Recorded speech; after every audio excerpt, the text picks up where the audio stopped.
Antes que nada, salud. Salud. Ladies and Loverman. Salud.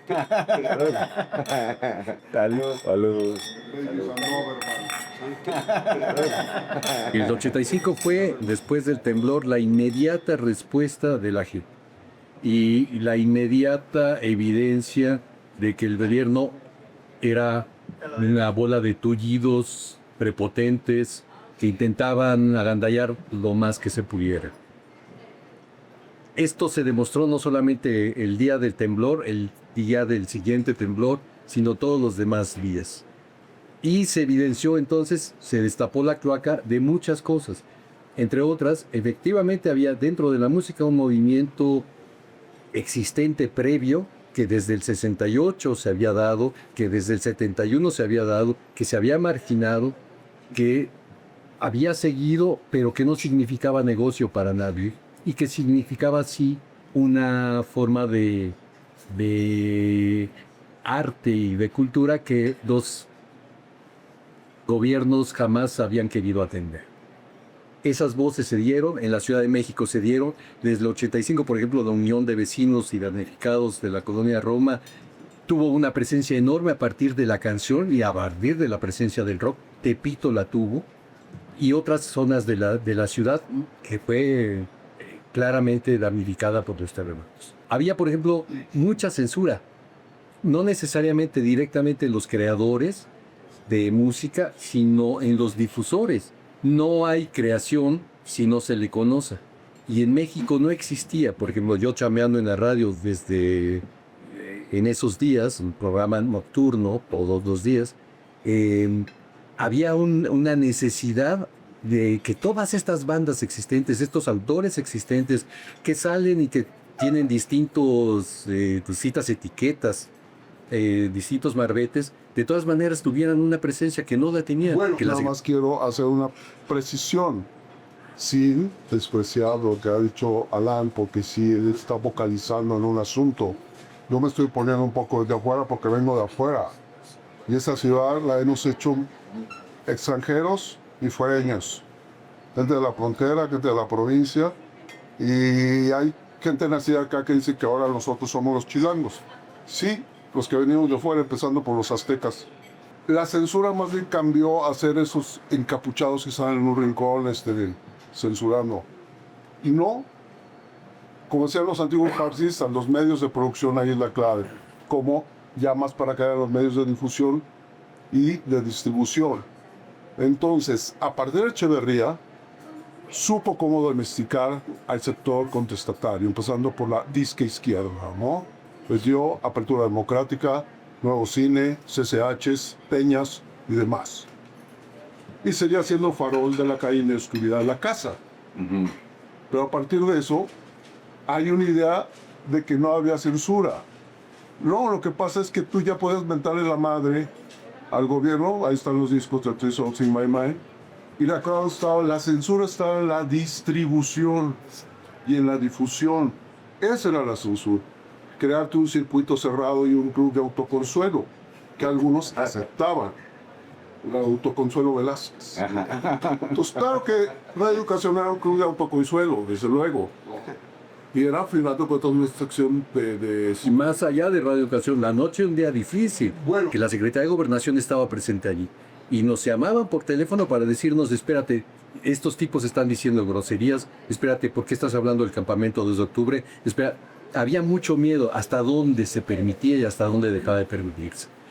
Y sin embargo, nosotros seguimos adelante y se abrió la puerta a Rodrigo González, efectivamente, a Jaime López, al Tri, bueno, a Three Songs in My Mind, a dos grupos que surgieron después en este mismo entorno, como La Maldita Vecindad o como Botellita de Jerez, etcétera, etcétera. Entonces, sí fue una lucha. Pero por el otro lado también hubo como la necesidad inmediata de los que están en el negocio, así como los que agandallaron terrenos una vez que la gente le dio mucho miedo seguir viviendo en la Roma y robaron por 2 pesos cualquier cantidad de terrenos.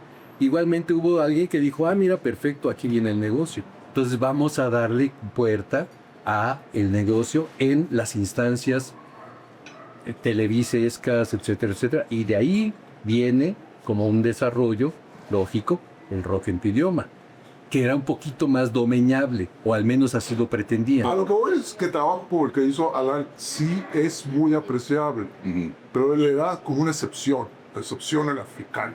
Ajá. Pero en medio en sí, él se estaba rindiendo la batalla dentro de las entrañas del monstruo.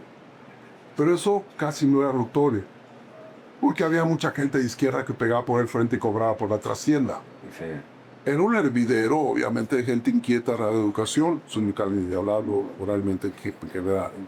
Pero había gente que sí estaba haciendo la revolución dentro de las entrañas del monstruo, así como los hubimos, los que lo intentamos dentro de los grandes medios y nos pusieron López cambió a Pepsi, por ejemplo, ¿no? Bueno, a lo que voy, yo solo nombro, lo firmo por responsabilidad más que por vanidad, el medievo mexicano, que ocurre más o menos, además, a mitad del siglo. Los que nacimos a la mitad del siglo, los que nacimos entre el 45 y el 55, somos realmente una generación incómoda políticamente hablando y poéticamente hablando. Esa generación quería ser enterrada entre los escombros del 85 y entre los otros escombros del 68. Entonces, ese es el medievo mexicano. Del 12 de octubre del 68 al 19 de septiembre del 85, trató de dársele cal a lo que yo llamaría parte de mi generación, si por 10 años de los mediados de las décadas, del 45 al 55. Los que de alguna manera padecimos. Yo padecí el post-68. Yo entré a la prepa por los Y el post-69. Bueno, es mejor siempre, lógicamente, hablando del 69, hablar del 69 que el 68, ¿no? Y lo que pretendió ser, a final de cuentas, un tope hacia esa generación fue el 19 de septiembre. Si hubo esfuerzos en que se estaba haciendo la revolución dentro de las ciudades del monstruo, por un lado lo hacían la gente en los medios, son las redes paraestatales. Hay una radio de educación y varias cientólogos y universidades. Y los que de alguna manera incursionamos en Televisa a partir de una real productora independiente, con lana.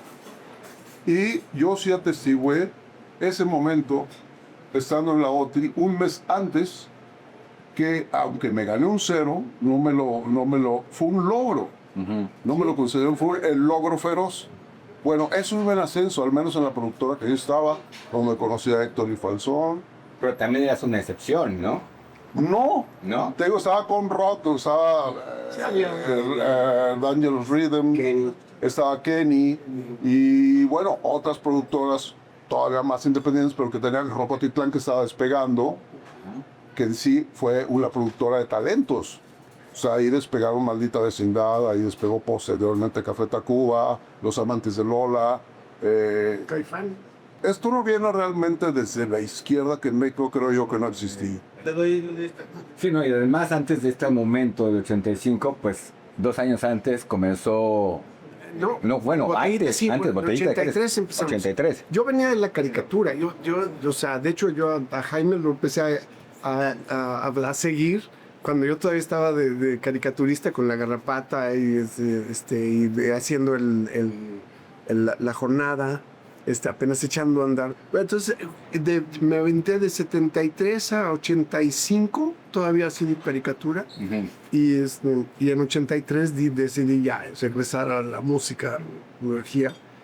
Porque dejé la música porque en el 72, en una fiesta, en un frontoncito ahí que está en la calle Zamora, llegó la tira y nos sacó a madrazos y me robaron mi guitarra, una Les Paul Jr.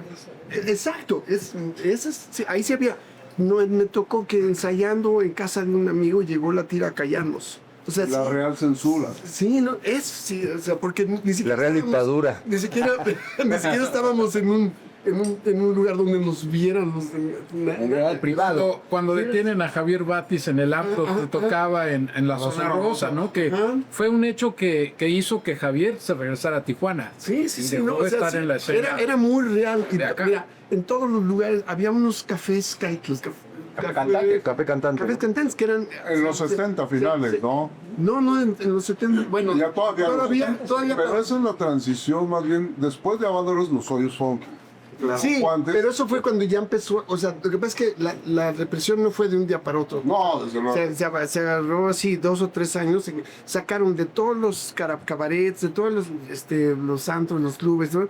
Donde hubiera rock, los sacaron y metieron música disco y salsa y las peñas florecieron. O sea, que es medio absurdo, pero por ejemplo, luego, años después me enteré que la música disco era realmente música de negros marginados. De protesta. Y acá la tomaron los fresas. Era lo más fresa. Y los super fresas. Y era una evolución del funk. Sí, Los mejores bajistas los oías.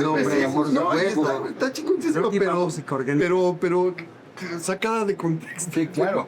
Es que lo que dice también Sergio, pareciera ahorita para las nuevas generaciones que también cuando contamos nuestras vicisitudes en nuestra juventud, en tiempos análogos, pues se les hace muy estrambótico contar que deja de los toquines, nada más porque ibas vestido de una manera no como podías, Sí, ya te... como podías, porque ni siquiera como querías, ¿no? A veces, ¿no? Como podías, eso ya representaba así como ser objetivo de esas tenebrosas flotillas que había de repente, así que pasaban esos LTD con los vidrios polarizados y con huellas adentro, así que no sabías qué calamidad te esperaba. A nosotros, yo me acuerdo que tenía un grupo incipiente de rock después de la secundaria. Íbamos a un amplificador, así un cerebro, y teníamos, me acuerdo, un custom, era custom, y el baffle era un custom post. Claro, es que era un cerebro entonces. Sí. Dije amplificador. Le cortaban cabeza. Nos quedamos. Sí, ¿no? Cráneo lo volvíamos a olvidar. Eso lo hacía la tira. Nosotros llevábamos un amplificador que decíamos cerebro, que formaba parte de una bocina que decíamos que era posturopédica, de esos acolchonaditos. Sí, era justo.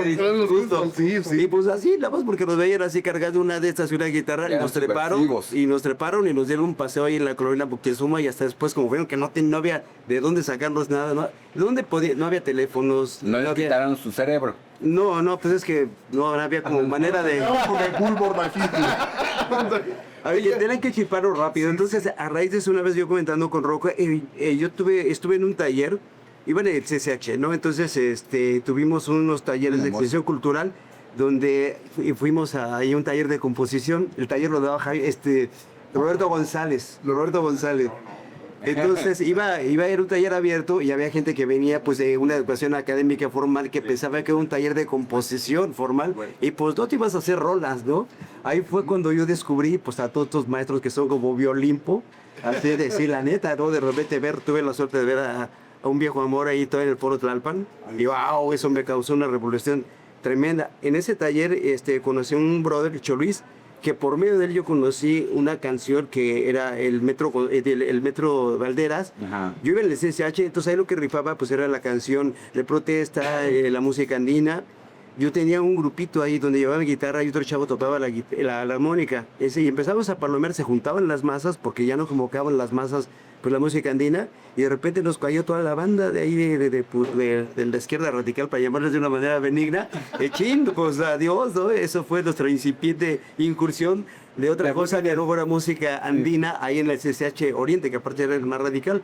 Ahí fue cuando yo también conocí a Cholis y pues por medio de él que estaba cantando esa rola y pues ahí me descubrió así otro mundo. Empecé a conocer a Roberto, empecé a conocer a Jaime. A Mira Almazán, maravillosa, ¿no? Ajá. Tuve la suerte de verlos también ahí, un viejo amor con con Pepe Cruz, que aparte él tenía una guitarra y tenía un pedal o algo así que tenía distorsión y si se repetía el sonido lo vi que era un delay. Entonces yo no sé qué cosa era, pero gracias. Y ya en los 70, sabemos, el movimiento del 68, estar yo tocaba con mi banda, a los 10 años estaba con mis hermanos tocando rock. Yo fui baterista, yo fui rockero. Pero estaban las tardeadas famosas, en donde hubiese aglomeración, era reprimido. Entonces llegaba la racia a todas las tardeadas que tocábamos. Literalmente. Incluso las tardeadas también en los famosos tíbides que me tocó ir a bailar y todo ahí en el mercado de la raza. Famoso La Changa, que ya empezó. Estaba el mercado y entonces se juntaba mucha gente para bailar y llegaba a la rancia y a correr. Entonces todo lo que tuviera aglomeración era perseguido. Ya sea rock, ya sea en este caso el baile, el bailongo, el tibiri, que le Y llamaban. ahí hay que decir una cosa que es muy importante. Ajá. Y eso es, en ese momento, nosotros, por ejemplo, teníamos que lidiar siempre con el mismo radioeducación, los que consideraban a la guitarra como un enemigo ideológico. Sí. O sea, la guitarra eléctrica era Loco. después del 68, sobre todo después de la Revolución Cubana y todo lo demás, las reuniones dejaron de ser bailables, las reuniones dejaron todo su festividad a ver quién coge la guitarra y canta.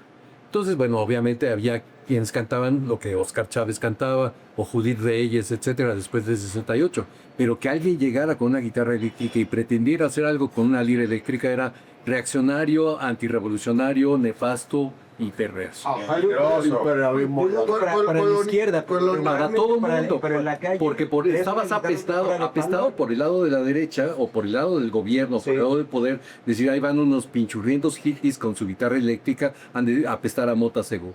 Y por el lado de la izquierda es, uy, estos son anevad. No, todavía no se manifiesta. Pero el asunto está en que la guitarra eléctrica es un enemigo ideológico. Y de repente vienen compositores a decir, espérame tantito, como sucedió en la presencia de algún festival de estos de izquierda del partido X en el Auditorio Nacional, que de repente dice, a ver, espérame, yo también toco blues y yo también toco guitarra eléctrica, y yo también toco algo que difícilmente me van a aceptar en ninguna estación, y mucho menos en una peña. Entonces, ¿dónde tocamos? Porque tampoco... Entonces y tampoco podemos tocar en un hoyo funky, porque tampoco es el espacio en donde nos aceptan. Claro, tú fuiste, ¿no? Y tú, Héctor, al toquín, al primer toquín de Botellita de Jerez, ¿no? Jaime. Que eso fue Botellita. en un lugar de... En una secundaria. En una técnica. secundaria. Y que estaba Real de 14, que todavía no se llamaba Real de 14. Fíjate que Yo era el Mero López, digo el Merolico. O sea que creo que el mismo día que empezamos Botellita, empezó Real de 14 también. Pero no se llamaba- Mero broma bolchevique. Ese Con Gaitán, ese Enrique duró Alvarado. media hora. Y por poco se arman los madrazos entre ellos. Empezó el slam nada más así. Pero es que era muy difícil pensar si hubiera esa opción. la corona. Después, por ejemplo, Evelyn Macari, que con Calzador decidieron que va parte del movimiento rupestre o de la canción rupestre. Evelyn Macari cantaba una canción que la letra era fundamental. Yo no nací en la Huasteca. Mi folclore es otro. Mi folclore es otro. Mi folclore es este donde toco la guitarra eléctrica o también puedo tocar música barroca. No hay problema. Atiendo todas estas instancias. Pero perdón, dijo algo muy importante. Los Beatles fueron mi folclore. Exactamente.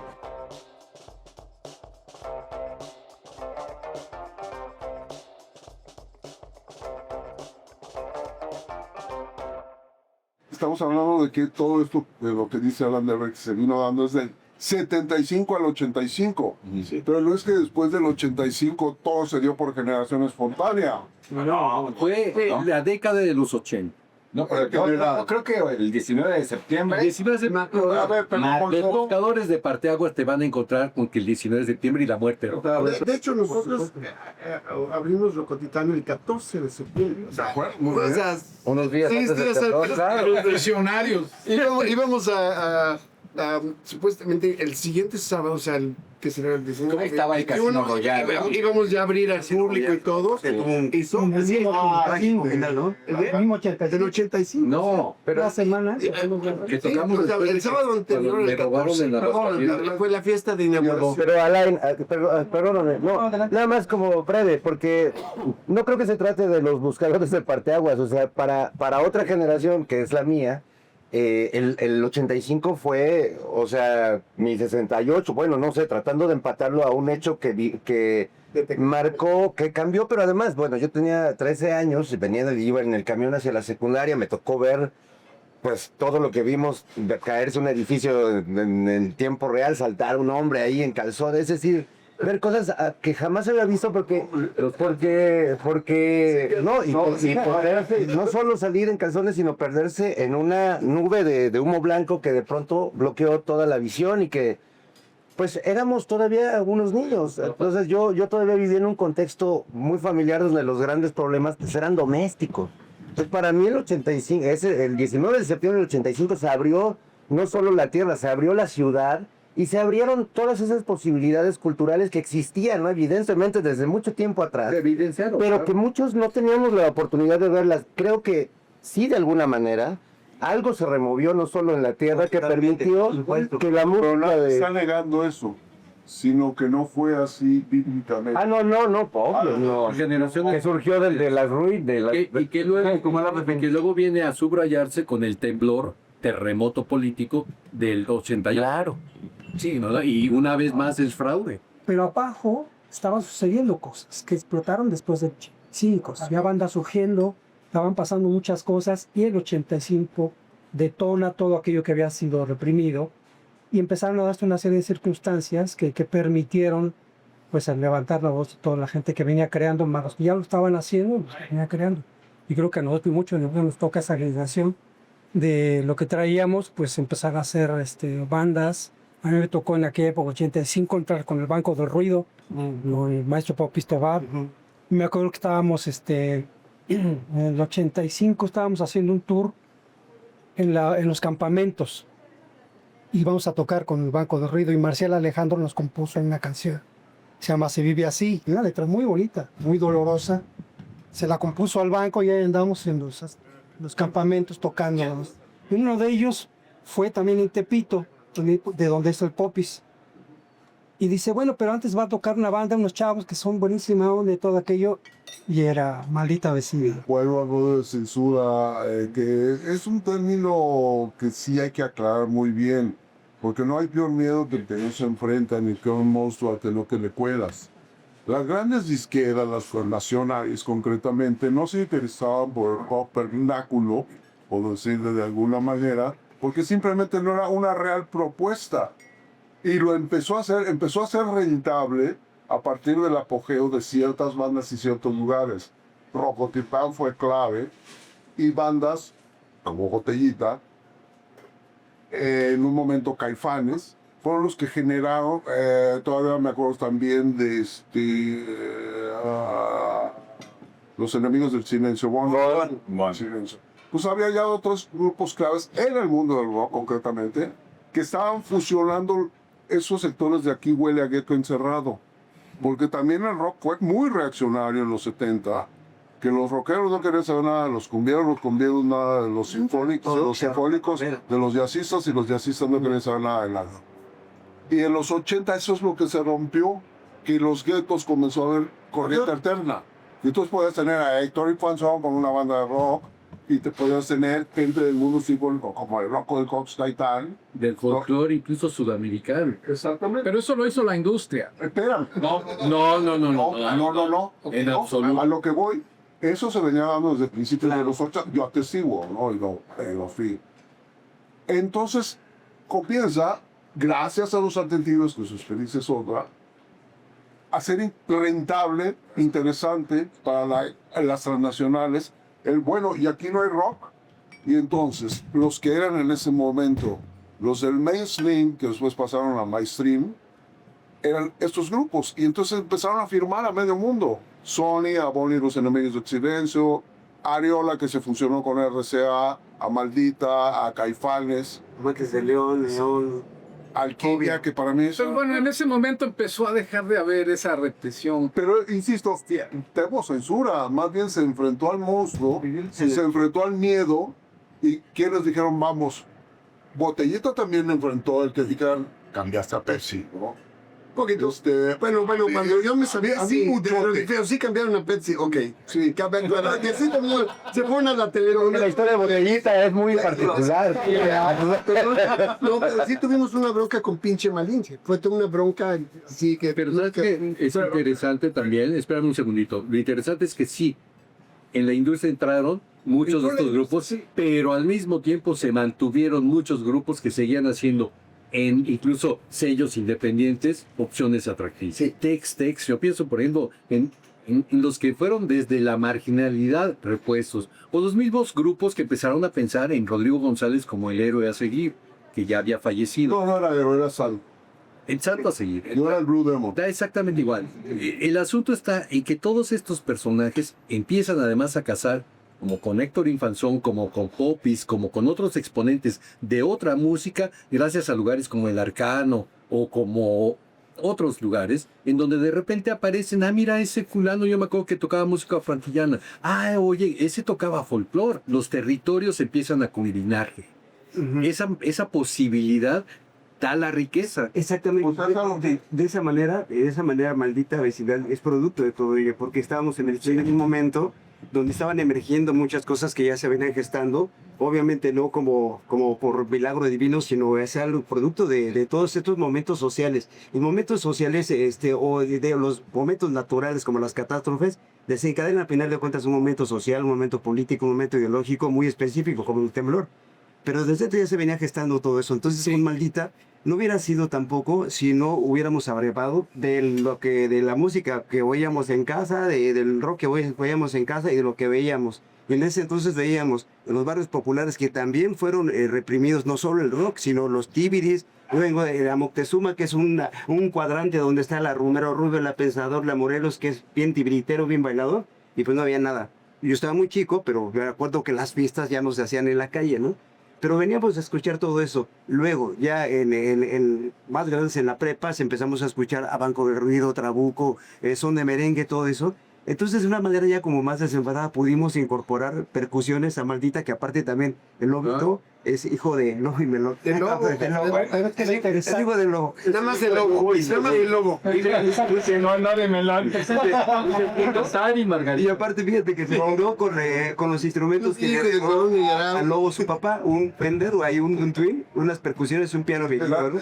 Sí. Y con eso empezamos, pero antes estaba ya como, la existencia que ya sabíamos de grupos como ellos, que decimos, pues es natural que lo incorporemos a lo que nosotros queremos hacer, pero ya con esa, digamos, autoridad, ¿no? De lo que ya habíamos visto, pero no era rock lo que ellos tenían, pero había... Lo interesante es que además del método de 85, emerge una nueva generación con otras influencias que son las bandas que surgen a partir de los 80 en adelante. No solo el parteaguas histórico del 85, sino con ello una nueva generación viendo otras cosas, oyendo otras cosas, lo que estás diciendo, nuevas propuestas. En el caso de la rumba, está el Bar León, que ya venía de antaño, está Nueva York, está un montón de lugares que si los soneros eran cerrados, como eran los jazzeros también, en este momento será claro, de repente la gente que tocaba jazz, al Salón Colonia. Me acuerdo que estábamos tocando en Nueva York, el Salón Nueva York, que estaba atrás de Bellas Artes, y un día llega Gerardo Vázquez con su banda, que recién llegaba de Alemania de una gira con el grupo Isla. Entonces llegan todos los niños bonitos de Coyoacán a un antro de mala muerte. Entonces entran y empieza a ver una afluencia de gente diferente en los antros, público, con músicos, y ahí es donde todos los que tocaban jazz de los que estaban de Coyoacán se van al centro y empieza a haber un movimiento ya de interactivo. Que puede haber momentos históricos, panteaguas, llámenle como quiera, pero si no hubiera individuos que practicamos el acercamiento de los distintos guetos, eso no sucedería a nivel colectivo. Tú estás por la lucha multiindividual. Pero fíjate, se rompen muchos mitos. Por ejemplo, la presencia de Gerardo Batis, donde decías, el Salón Los Ángeles abriéndole espacio a públicos que ya existían. Y eso en el Salón Los Ángeles, recibiendo a Real de 14 y al grupo de Betsy tocando el Salón Los Ángeles y grabando disco. Pienso en el Salón Colonia, con gente todavía diciendo qué onda con estos fulanos, recibiendo a Gerardo Batis. Tú tocando con este grupo. Yo llegué a Colonia cuando murió Cricri. Donde estabas tocando antes con otro grupo de música frantillana. De repente, Popis mismo, tocando con Real de 14. Toda esta gente que no le importaba con quién estaba tocando. Nunca tocábamos en esos carteles. Porque nos sabía hacer. La versatilidad de poder estar en lugares donde nos volvíamos como con el lado tropicalón, porque estaban tocando con ustedes. Entonces, y había también como esa banda que se empezaba a agitar, que empezaba a salir también, porque eran chavos que empezaban a degustar otro tipo de música distinta y que precisamente en estas bandas que estaban emergiendo también encontraban ese reflejo de lo que querían escuchar, pero no había en dónde. Lo que pasa, perdón, es importante que en México no hay, un término que, por ejemplo, en Jamaica fue reggae, que era el rock and roll jamaiquino. Y rock and roll para los argentinos, la movida para... Y en México, curiosamente, nunca ha habido una etiqueta. Yo sí creo cuál es, no por darle el movimiento de la rola. Pero aquí no, porque rola igual dice alguien que canta bolero, que canta... Espérame, y ahí déjame ir al origen del movimiento Aquí rupestre. nunca se ha hablado... No, el movimiento... No, a ver, espérame, No no me me hagas el caldo descalifiques, gordo, no cosas- me descalifiques, no me descalifiques hasta, dije, movimiento rupestre, esto es, la creación rupestre tenía originalmente Pero esto, cosas prefabricadas escucha, arriba y abajo. por Eso primera está vez muy cállate prefabricado. y escucha. La creación rupestre, que no la canción rupestre, fue anterior a todo el rollo que después domesticaron y que agandallado. Vaya domesticado. La creación rupestre, originalmente pensemos, y ahí había un libro que se llama Crines, donde hay ilustraciones tuyas que decimos. ¿Por qué? Porque estábamos hablando de cómo la ciudad estaba empezando a ser rota por todos los ejes viales, circuito interior, etcétera, etcétera, y los lugares donde te dormiste ayer, hoy no existen. El lugar donde estuviste fajando con duchaba un día dejó de ser parque, etcétera, etcétera, porque Jan González decidió. O dejó de ser chava. Entonces, la canción rupestre estaba se fue. entonces la rola era la manera, como el graffiti, como la pinta en la pared, la manera de decir, esta es mi ciudad, este es mi lugar, esto es, por eso se llamó rupestre, y por eso Jaime, Rafael Catana, porque teníamos que invitar a Rafael Catana, y algunos otros, hicimos este movimiento de la canción de la creación rupestre. Esto es, vamos a retomar nuestra ciudad porque nos le están agandallando. Espérame, déjame de ver. Déjame de interrumpir un segundo. Déjame seguir con mi idea y sigues tú. El asunto está, ese fue lo relevante. Después vino el Chopo y los que decidieron una vez más agandallar, institucionalizar e incorporar. Pero originalmente era eso. La rola era nuestra historia. La inatrapable rola. La rola con calidad, peor o mejor, esa era nuestra historia. La historia de una ciudad que desde el 85 se evidenció que estaba siendo tomada, controlada por el poder y por todos los que estuvieron alrededor de ¿Y ella. qué es el Chopo hoy en día? No sé, esto no es un asunto que yo voy a hablar. Pero eso fue... Sí. Yo tenía 12 años cuando fue el 85 y para mí, ahora viéndolo en retrospectiva, cuando pienso en esta edad que es como pasas a la secundaria, seas o no seas, te toca ser adolescente, ¿no? O sea, 13 años, 12 años, te toca...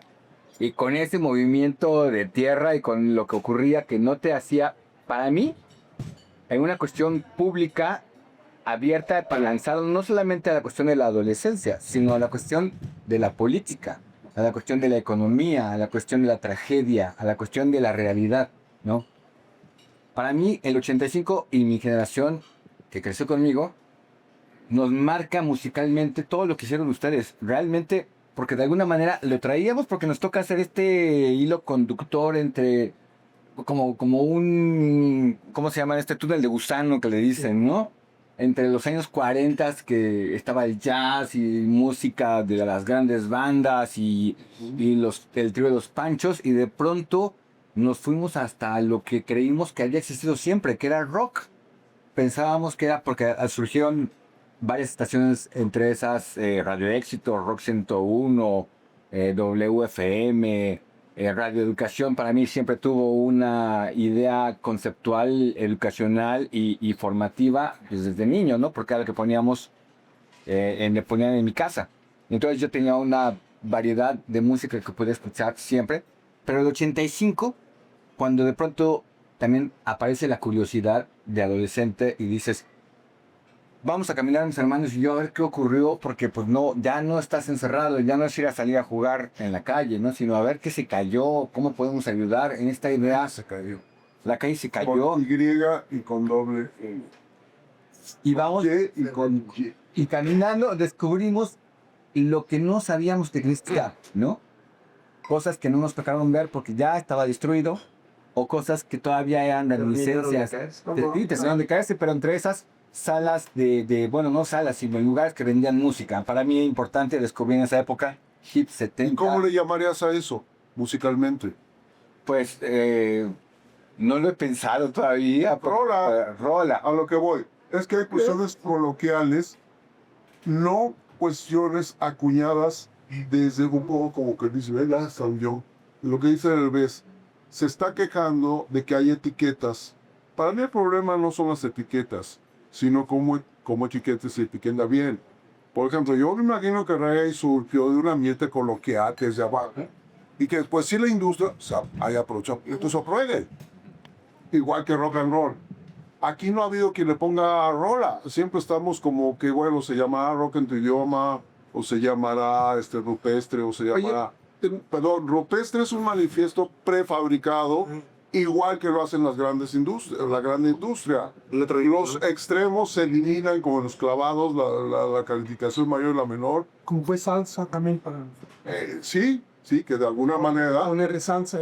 Sí, que de alguna manera es para los gringos. Pero además no todos nos subimos a la etiqueta o a la escuela o sea, hay un montón de músicos o artistas que hemos hecho, y me excluyo ahí porque la hemos hecho sin ser parte de ningún grupo. Para mí, Rola, que es Una agrupación, digamos. Pero con todo ¿no? ¿Qué voy? Se haya usado o no por la industria, no se les ha ocurrido. Pues cada quien ha hecho su etiqueta, que ha hecho, ustedes fue Guacarrock, perfecto. Es una especie de manifiesto que les funcionó. Y era un chiste también, ¿no? O sea, era... Pero al final de cuentas, yo voy con un término tan despreciable, pero que para mí existe, comercial. Se comercializó. Yo me acuerdo que tengo un hermano. ¿Sabes qué? Me encallaría que se hubiera comercializado. Pues la verdad es que nos fue muy mal. No, es que comercialmente depende ahora sí de tus influencias. Si quieres ganar mucho o menos. Ganaron más de lo que no hubieran ganado. Si no sale ese concepto. Bueno, a lo que voy. Hacer una canción para mí es una labor de síntesis. Bueno, sí, Dylan fue la síntesis al periodismo, ¿no? Sin discriminar. Sí. Pero a lo que voy, simplemente si tú tienes esa capacidad y quieres negociar, porque al final de cuentas la negociación es de dos partes, no de una. El mito empieza cuando te enchufaron y te dejaste enchufar. No estoy hablando en términos Por falta homofóbicos. de experiencia, por ejemplo. Puede ser falta de experiencia, pero a mí, por ejemplo, me lo dijo un productor judío. Y ya sabes la fama que tienen los judíos. Cuando a mí me temblaba el pulso para firmar ni siquiera contrato, hay que saber lo que es un contrato de convenio. Sí. Dicen, no lo firmes. Dicen, un contrato entre dos. Shakiro te convence, no lo firmes. Dices, La palabra es la Ella firmó palabra. todos los y se nos olvida que es entre dos. Yo, cuando tiempo después llegué a Ariola, a mí el director sí me dio la cara y hubo este momento del que hablaba Alan Derlis hace rato. La catástrofe cibernética, se cayó el sistema y sí me tocó desde la industria disquera ver cómo estaban parados varios proyectos, como no se sabía enseñado el socialismo o seguía el pseudocapitalismo. Bueno, el pseudosocialismo y seguía el pseudocapitalismo. Cuando se aclaró eso, me cumplieron, te vas a Nueva York, chingón. Bueno, creo que en tu idioma. Eso fue negociar.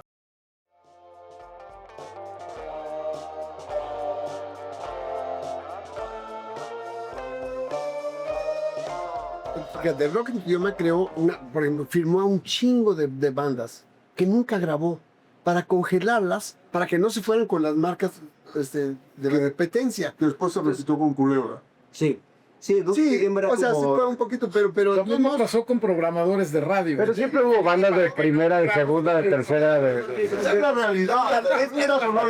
Es curioso, pero la verdad es que yo venía de la caricatura, estaba muy metido en cómo funcionaba todo, pero en la música no.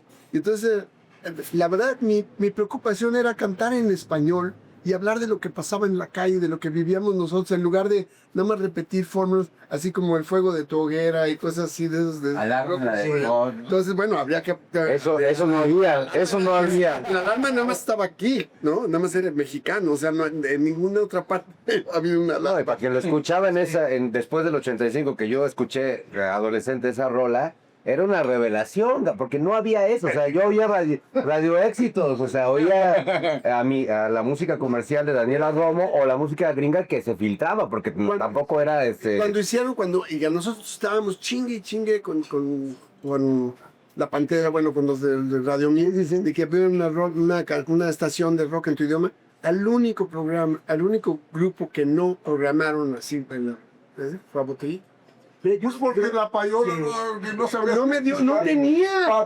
Payola mental. Era payola la de todos. Sí, yo lo que creo es que también le atrevemos demasiada como la estrategia e inteligencia a las disqueras, como que yo no les veía como tan hábiles, tan ágiles como para poder hacer estrategias como las que mencionas así de congelamiento, porque realmente estos güeyes deberías ver, bueno, la gente que estaba de tu AIR, puta, es que venía de otra realidad alterna, muy distinta de nosotros. Esto les va a encantar. ¿Saben nuestra primera gira de lanzamiento del primer disco, dónde la hicimos? En todos los departamentos de lencería de los Palacios de Hierro. Porque el cuate que estaba de la disquera dijo, hay que hacer algo muy loco. Sí, güey, llegábamos a tocar el concierto y las señoras así iban corriendo. ¿Qué hacen estos güeyes? Nomás. Talento de lencería. Hay una frase en la industria que dice, hay una frase que dice, ¿quieres conocer al artista? Ve a su manager. Sí, y bueno, y por otro lado, también que eso de las disqueras también había como, hacían lo que ellos sabían hacer. No inventaban ninguna estrategia para los grupos de rap ni nada. Ahí nosotros teníamos también que llegar a improvisar y agarrar lo que se podía, ¿no? Porque al final de cuentas, yo creo que el saldo, como sea, a pesar de la tragedia que vivimos en la televisión comercial, creo que hubo también, en cierta manera, hay valores redituables, ¿no? Porque a final de cuentas, por ejemplo, en el Festival OTI, el cero de Jaime López representó para mucha gente que está de este lado muchas lecturas, muchas cosas, mucha irreverencia, disruptividad, ¿no? Me peleé con varios. Botellita de Jerez, cuando estaba en la televisión y de repente verlos con esta irreverencia y este humor también fresco, pues mucha gente también nos atrajo, nos conectó, los que estamos en esa generación de la prepa, ¿no? Y de ahí empezaron también a surgir muchas cosas, a decir, ay, pues es posible también entonces hacer, o estoy haciendo algo parecido, no estoy tan locochón, ¿no? Porque si algo ya existe eso, pues también con Maldita pasaba un fenómeno así. Con Lora en Rocotitlán, no sabes cuántas veces discutimos de que se llamaran el Tri, no Three Souls in My Mind. De hecho, en los calendarios... O sea, ellos no querían. No, en los calendarios que yo hacía, me encontré un... Sí, nos decía la disquera que no el nombre. No, de 86, de diciembre de 86, donde al principio dice 3 almas en su mente, porque yo... Así es. Tendrías que hacer una muestra de esos calendarios de rock, porque unas celebraciones bien chingonas. Pero el mismo diciembre de 86, en el día 16, solo sí que es la primera posada, ya decía Tri. ¿Y por qué? ¿Por qué?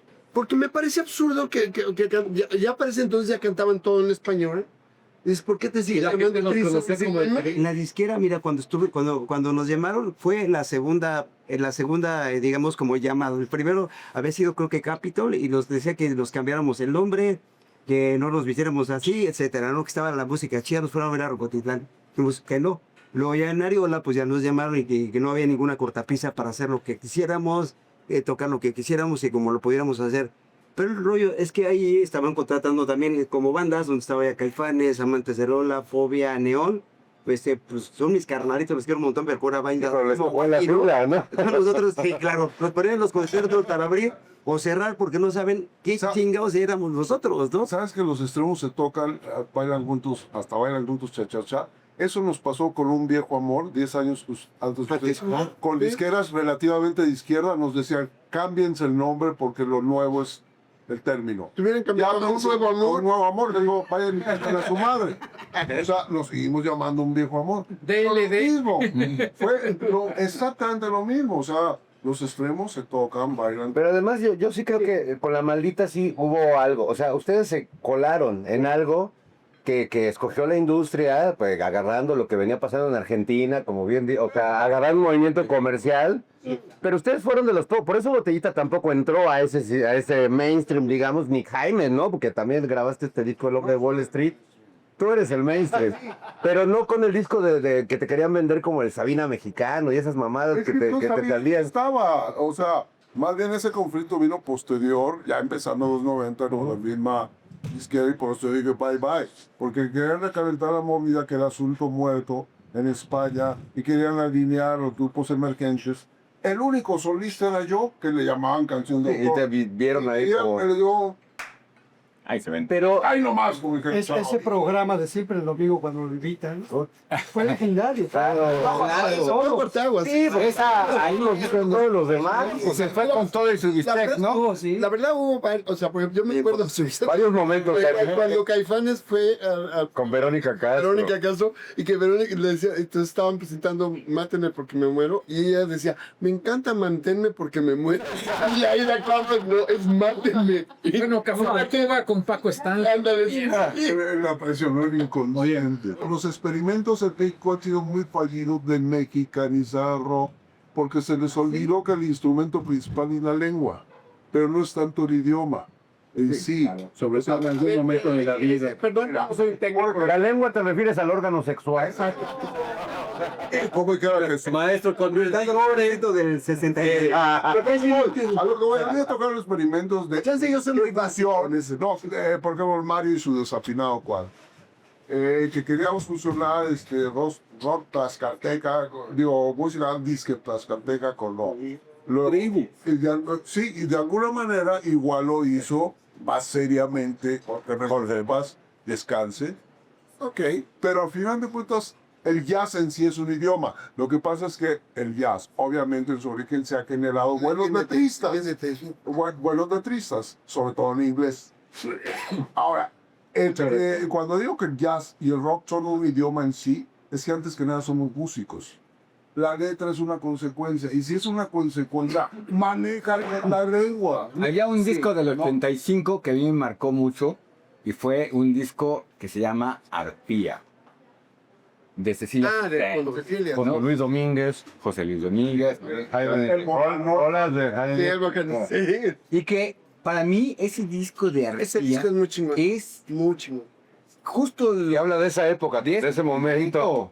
de ese momento del terremoto, ese momento de sí salió antes y todo lo que podríamos decir que estaba antes del Bueno, terremoto. entonces hablemos más de, como hace rato decía Fernando, en vez de estar buscando tus aguas de miles, culebras, ¿cómo se llama ese término que está repitiendo parteaguas? Más bien un momento de transición. Ajá. Insisto que yo la zona frontera no creo como una línea divisoria, sino de confluencia. Para mí las fronteras son de confluencia. Obviamente hay muchos traumas al respecto, ¿no? Pero yo creo que fue un momento de transición importante para gente, ahora sí que nacida de la mitad de los 70 a la mitad de los 80.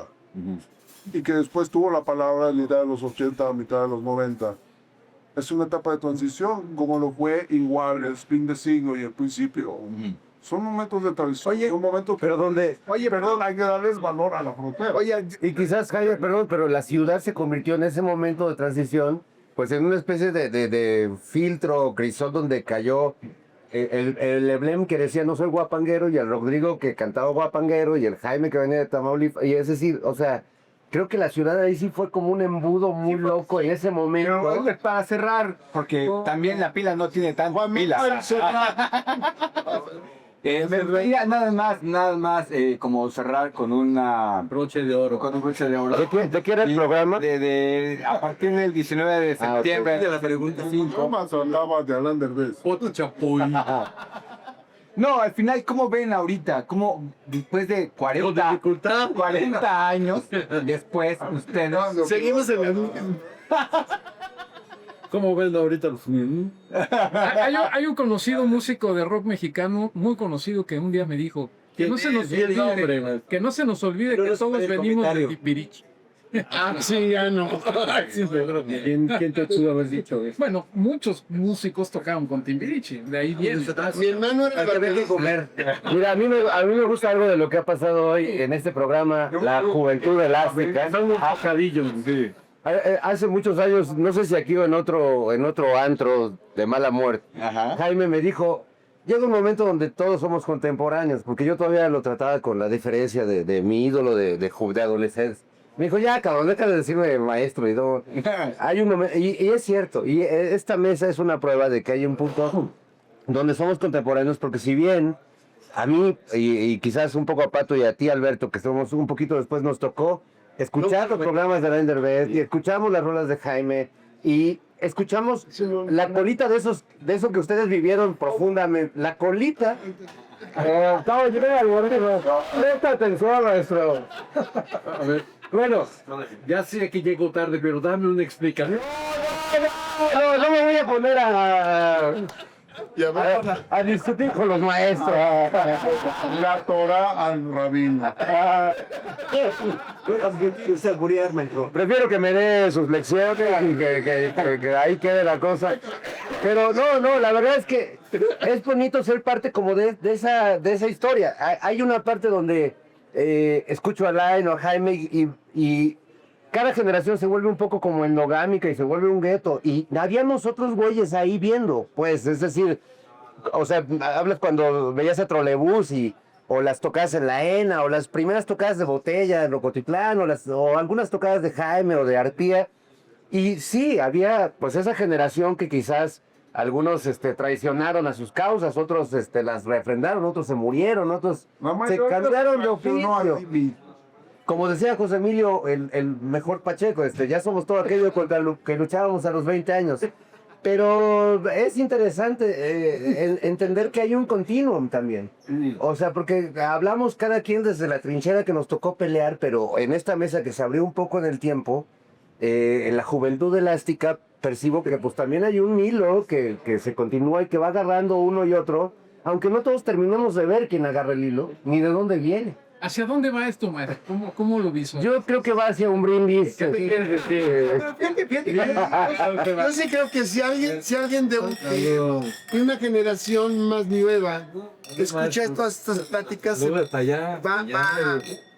va a tener una visión más amplia de lo que vivimos nosotros.